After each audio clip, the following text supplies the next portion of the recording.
pour une fois, ton film, c'est le tien, mais il y a Solveig Hansbach qui était à l'origine de ce film. Est-ce que tu peux nous raconter la genèse? Parce que là, pour le coup, c'est vraiment intéressant, parce que c'est Solveig Hansbach, la grande réalisatrice, qui est décédée. Et donc, tu as bien voulu reprendre ce film à sa place. Oui, en fait, Solveig avait très envie de raconter cette histoire, parce que c'était une histoire qui était arrivée à sa maman, qui était tombée amoureuse sur le tard d'un homme beaucoup plus jeune qu'elle. Et elle avait commencé l'écriture du projet alors qu'elle était en pleine récidive de cancer, et elle ne savait pas si elle allait survivre ou pas. Donc elle s'était lancée dans l'écriture avec Agnès de Sassy, sa co-auteure. Et puis, elles ont écrit un premier jet comme ça, de manière très rapide. Et puis Solveig, voyant sa fin arriver, 2 jours avant sa mort exactement, a demandé à Agnès de lui faire la promesse que le film existe, au-delà d'elle, et elle voulait qu'il soit réalisé par une femme. Voilà. Et moi, je connaissais Solveig, son producteur, sa co-auteure, donc assez naturellement, après quelques temps, ils m'ont proposé le projet. Et c'est vrai que j'ai eu un premier mouvement de recul, parce que je trouvais ça lourd à porter de reprendre le projet de quelqu'un que j'aimais, et puis c'était une histoire qui lui était très personnelle, c'était vraiment pas la mienne. Voilà. Donc j'ai quand même accepté de lire ce qu'elles avaient écrit, et en fait j'étais très bouleversée par le projet, mais pas forcément pour les bonnes raisons. C'est parce que je sentais que dans l'écriture de ce qu'elles avaient écrit, le scénario était assez différent de ce que vous avez vu. Et c'était très crépusculaire au fond. Il y avait quelque chose d'assez sombre dans l'histoire. C'était très centré sur la mort à venir de Shona. Presque l'histoire d'amour prenait de la place évidemment, mais c'était très sombre. Et en fait, je sentais que Solveig qui racontait sa propre fin d'une certaine manière. Donc j'ai eu vraiment un moment où j'ai dit au producteur, je vais pas y arriver. Si je m'empare de ce projet, il faut que je l'emmène faire plus de lumière. Moi, j'allais être maman à ce moment-là. Enfin, j'étais complètement dans une autre dynamique. Et ils m'ont dit, allez, vas-y, on y va. On l'emmène vers la lumière. Voilà, donc c'est ce que j'ai tenté de faire. Et c'était prévu avec Vanessa Redgrave, ça? Ah oui, en fait, elle avait écrit le rôle parce que Solveig était islandaise, et elle voulait que le film se passe en Irlande, parce qu'elle trouvait que l'Islande c'était trop compliqué pour les allers-retours avec la France. Et elle avait écrit le rôle pour une anglo-saxonne. Donc elle avait rencontré très peu de temps avant de mourir Vanessa Redgrave, qui lui avait dit oui. Mais moi, quand j'ai repris le projet, déjà le temps était passé. Et puis la Shona que j'ai réécrite après, parce que j'ai transformé beaucoup de choses tout en restant fidèle à l'idée du film. Mais la Shona était plus lumineuse que Vanessa Redgrave, qui est quelqu'un d'assez froid et dur. Donc puis elle était même presque trop âgée au bout d'un moment pour le rôle. Et je pense que je n'y ai pas perdu au chant. Et à la place de Mélanie Poupous? Ah non, là elle n'avait pas d'homme. Elle était juste rencontrée Vanessa Redgrave. Je laisse vite la parole.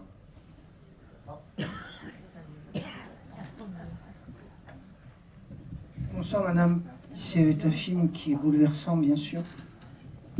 Il y a beaucoup de choses qui m'intéressent dans votre film. D'abord c'est le traitement des mains, les gros plans sur les mains, c'est l'union des êtres, le travail sur la lumière. Elle est à l'automne de sa vie et vous faites un travail tout en ombre. L'hommage à Claude Ponty, oui, c'est vrai, qui m'a beaucoup plu. Et puis bien sûr vos 2 comédiens, mais pas que. Il y a Sharif Andoura aussi, qui vient de jouer une pièce sur la compassion justement, qui vient de jouer La réponse des hommes de Tiffaine Raffier, où il est... C'est lui qui joue le rôle de Georges. Où il est absolument prodigieux, et où là aussi il a un rôle justement sur la bienveillance et la miséricorde.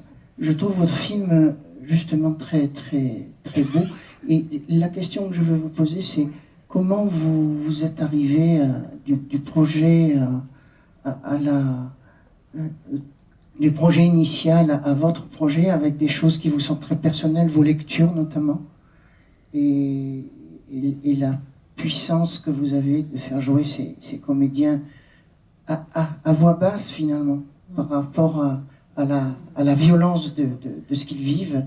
Ils le jouent très, très retenu, et c'est absolument magnifique. Merci monsieur. Il y a eu tout un travail d'appropriation, donc on a réécrit avec Agnès de Sassy pendant plus d'1 an le projet, Par exemple, les rôles secondaires n'existaient quasiment pas dans le projet de Solveig. Il y avait sa fille, puisque c'est quasiment Solveig elle-même qui est incarnée par Florence Loirecaille, qui existait, mais elle était pas, c'était pas une femme seule dont la fille partait et qui se retrouvait face à sa solitude en face de sa mère qui, elle, trouvait l'amour. On a complètement inventé le personnage de Georges. Le personnage de la femme de Pierre n'avait pas du tout cette construction. En gros, ils existaient à peine, les personnages secondaires. Donc le gros travail, ça a été là-dessus. Et puis aussi, il n'y avait pas le prologue dans l'histoire de Solveig. Ça commençait par un coup de foudre en Irlande. Et on s'est dit à l'écriture, mais le coup de foudre, déjà, moi, j'y crois moyen. Et puis, au cinéma, un coup de foudre, peut-être que ça marche quand on a de jeunes personnes qui se rendent, je sais pas, mais là, le fait qu'elle soit beaucoup plus âgée que lui, que ça complexifiait forcément la rencontre. Et le fait, on a créé ce prologue en disant, s'il y a une graine qui est semée 15 ans plus tôt, quand ils se revoient, c'est comme s'ils avaient le même âge. Ils ne voient pas le temps qui a passé. Il y avait plein de questions dans votre... Et pour ce qui est des comédiens, quand j'ai rencontré Fanny, j'avais deux choses en tête. La première, c'est que je lui ai demandé tout de suite... elle aimait énormément le scénario, et je lui ai dit... En gros, je lui disais, moi j'ai très envie que vous fassiez le film, mais il y a une condition, c'est que vous acceptiez que je vous filme comme une femme de votre âge. Et pas Alors l'idée, c'était pas de la rendre moche, hein, mais c'était je ne voulais pas surexposer l'image, je ne voulais pas masquer ses rides, je lui ai dit, je vais filmer vos rides, vos mains, parce que l'idée, c'était pas de la filmer toute nue, mais ce à quoi j'avais accès, je voulais vraiment pas tricher. Et Fanny est une des rares actrices qui a eu la force de résister à la chirurgie esthétique, ouais. tout ce que les... Enfin, je blâme pas les femmes qui... Non, mais c'est vrai, je suis très sérieuse, parce qu'en fait, je trouve que c'est un cauchemar de réalisatrices ou de réalisateurs d'avoir le choix que d'acteurs qui se sont retouchés le visage, parce que la société leur impose ça, voilà. Mais, et quand j'ai rencontré Fanny, je me suis dit...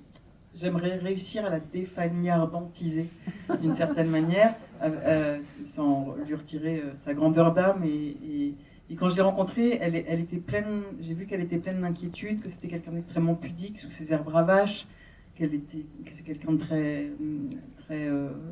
Elle est timide en fait, Fanny. C'est une grande timide. Et j'ai vu ça et elle m'a fait part de ses peurs, de la peur d'être dévoilée au sens propre et au figuré.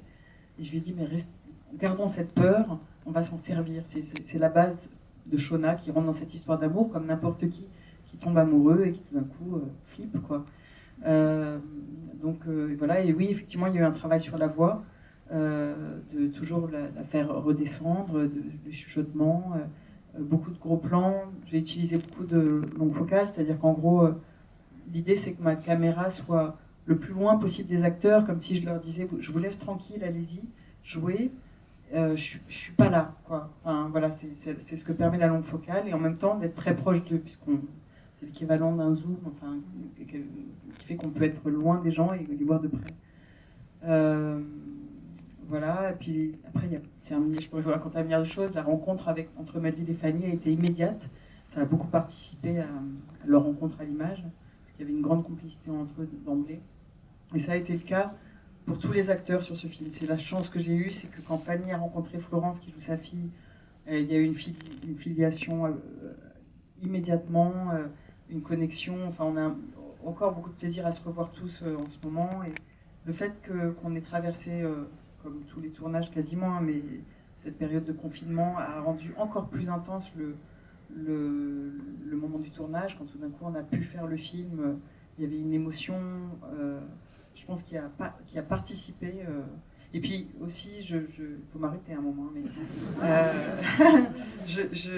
non, mais parce que je pense que quand il y a eu le premier confinement, ça m'a paru encore plus important de raconter cette histoire de femmes âgées qui embrassent, qui enlacent, à un moment où c'est moins le cas maintenant pour les personnes âgées, mais on leur disait en gros, restez chez vous, ne vivez pas les dernières années qui restent à vivre, surtout rester enfermé, alors que l'idée du film, c'est au risque de mourir, vivons, quoi.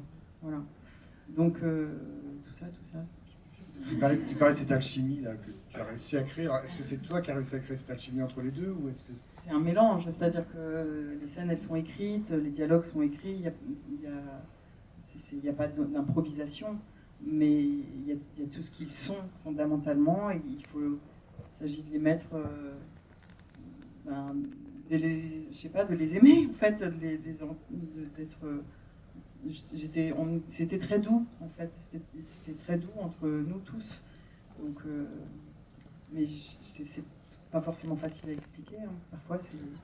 Et c'est un rôle assez proche avec le film qu'elle a fait avec Laurent Lafitte, Les Beaux Lendemains. Les Beaux Jours. Les Beaux Jours, pardon. En fait, quand on pose la question à Fanny, elle dit non, pas du tout, parce que c'est... Alors j'avais le film à l'époque, mais elle en parle mieux que moi, mais c'est l'histoire d'une femme. C'est une relation, c'est pas une relation vraiment amoureuse dans le film c'est une relation sexuelle avant toute chose. Lui, il est sex addict, et elle, en gros, elle vit quelque chose d'intense avec cet homme-là, mais pour mieux retrouver son mari à la fin. Donc c'est pas la même histoire.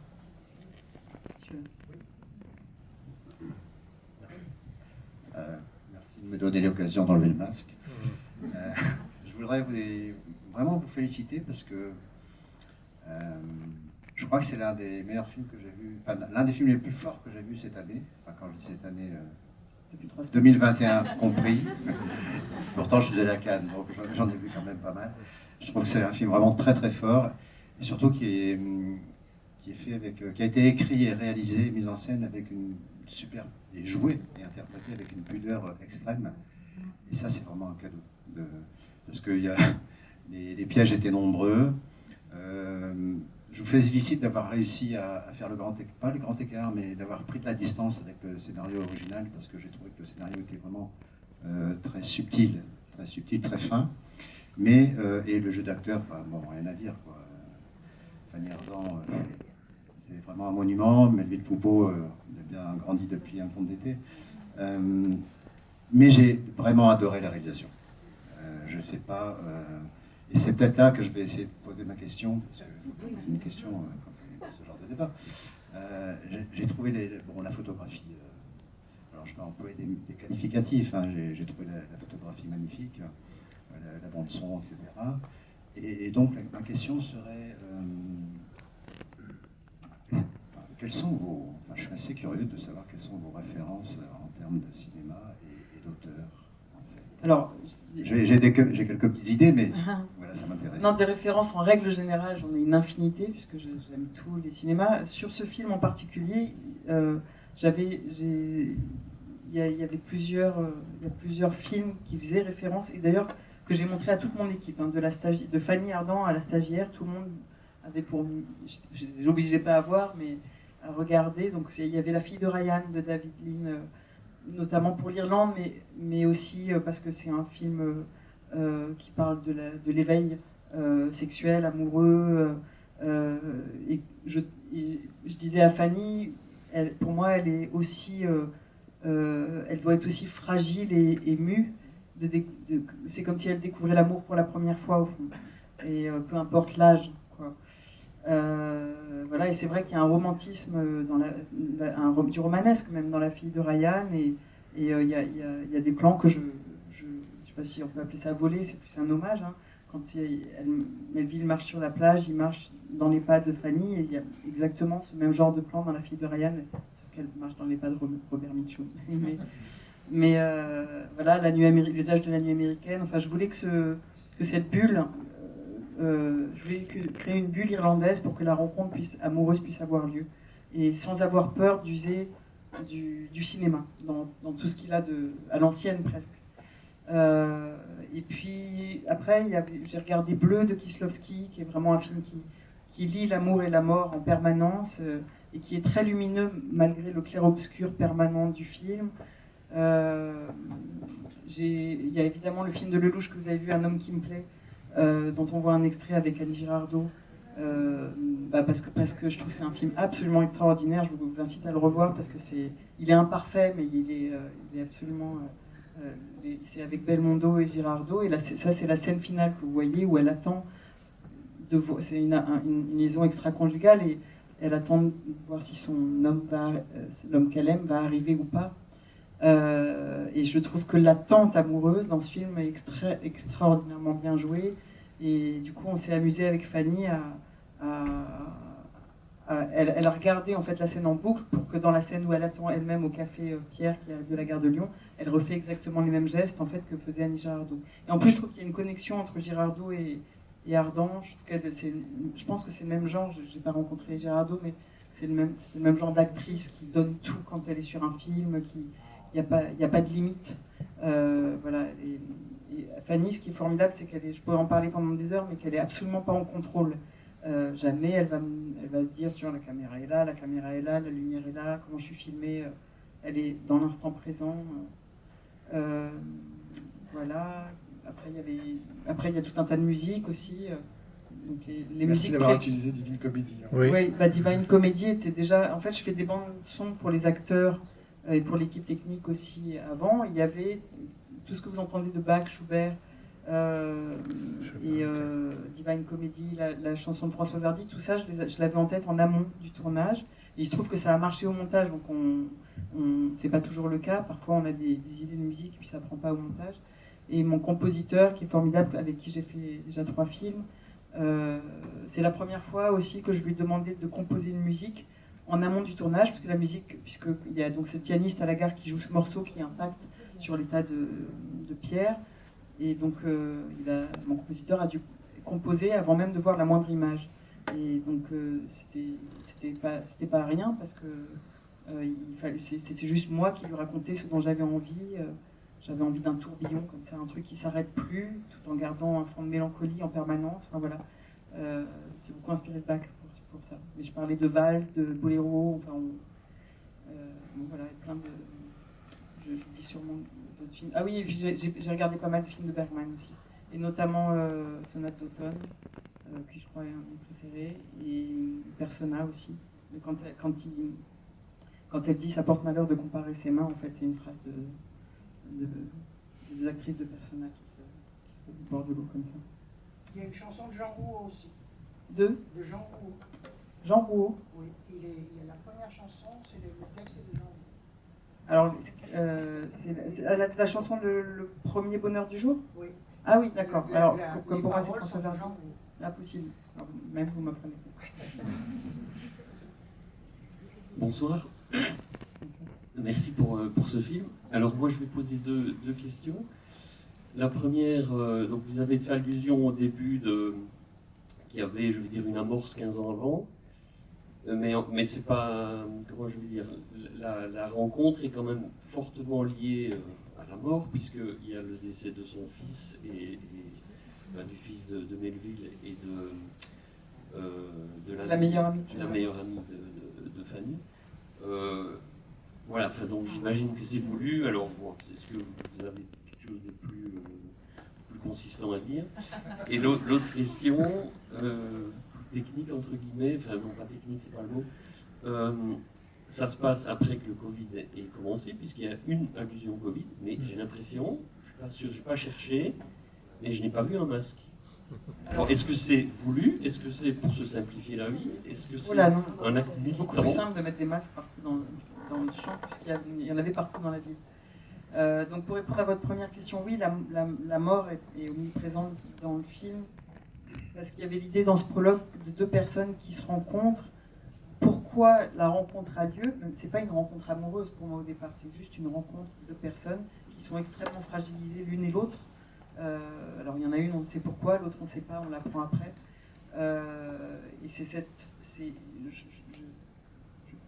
suis quasiment persuadée que les histoires d'amour ne naissent pas dans un temps précis, à un moment précis. C'est-à-dire que la rencontre n'a lieu que parce que c'est le bon moment. On peut rencontrer quelqu'un ou passer à côté de quelqu'un à 10 minutes près parce que c'est pas le bon moment. Voilà. Donc c'est ce moment de fragilité qui crée la force de leur rencontre et qui fait que lui s'en souvient 15 ans. Elle se souvient pas, mais lui se souvient 15 ans plus tard parce que c'était 2 jours après la mort de son enfant. Et c'est vrai que et c'est aussi planté le sujet du film, qui est la finitude de cette femme, le temps qui lui reste. Et puis, pour ce qui est du Covid, donc a priori, le film était terminé d'écrire, on allait commencer à tourner, non pas à tourner, à préparer le film, et puis là, pif, confinement. Et donc pendant le confinement, j'ai eu le temps de cogiter, et on a fait 10 versions, j'ai fait 10 versions différentes. Une version, tout d'un coup, dès qu'il y avait des scènes de train, tout le monde était masqué. Et encore, on ne savait pas encore les masques, mais plus j'avançais, en fait, quand on a commencé la préparation à l'été, on était entre deux vagues, on ne savait pas, enfin, après, toutes les projections, encore maintenant, on sait pas, de toute façon. À un moment, on s'est dit avec mes producteurs, les masques, ras-le-bol. On n'a pas envie de voir un film avec des gens masqués, surtout sur une histoire d'amour. Imaginez, tu m'embrasses, ou alors on se dispute, tiens, quand on se dispute, on enlève vraiment le masque. Enfin, bon, bref. Mais comme il est médecin, comme ils sont médecins, aujourd'hui presque on s'habitue à tout ça, mais moi je me souviens l'été 2020, pendant le premier confinement, c'était très remuant, quoi. J'étais très secouée par tout ça. Je me disais mais je peux pas faire autrement que, je peux pas faire comme si ça n'avait pas existé non plus. Donc on s'est imaginé, c'était une sorte de mini dystopie, qu'on était dans une période post-Covid, ratée, où il y a encore quelques masques qui traînent en fait en arrière-plan, parfois des gens qui passent. Et puis, et comme ils sont médecins, à un moment, effectivement, leur fille lui dit que son petit frère pensait qu'ils étaient repartis au front, les médecins, parce qu'ils sont absents. Donc, ils ont tous traversé quelque chose. C'est évoqué, mais de manière... c'était une manière aussi de se dire, on ne va pas dater le film tout d'un coup à cette période. Mais c'est vrai que c'est une question compliquée, parce que là, j'écris mon prochain film. A priori, j'ai envie qu'il n'y ait aucun masque dans le prochain, mais à partir de quand je vais être totalement anachronique, en fait. À partir de quand on se dira, dis donc, il est bien vraiment dépassé ce film, c'était dans les années, 2019, incroyable. Enfin, voilà, donc c'est bizarre d'écrire aujourd'hui un film en n'ayant pas envie que les gens soient masqués ou qu'ils aillent. Voilà, donc on fait avec, on s'est adapté. Il n'y a pas que la préparation qui a été gênée, il y a aussi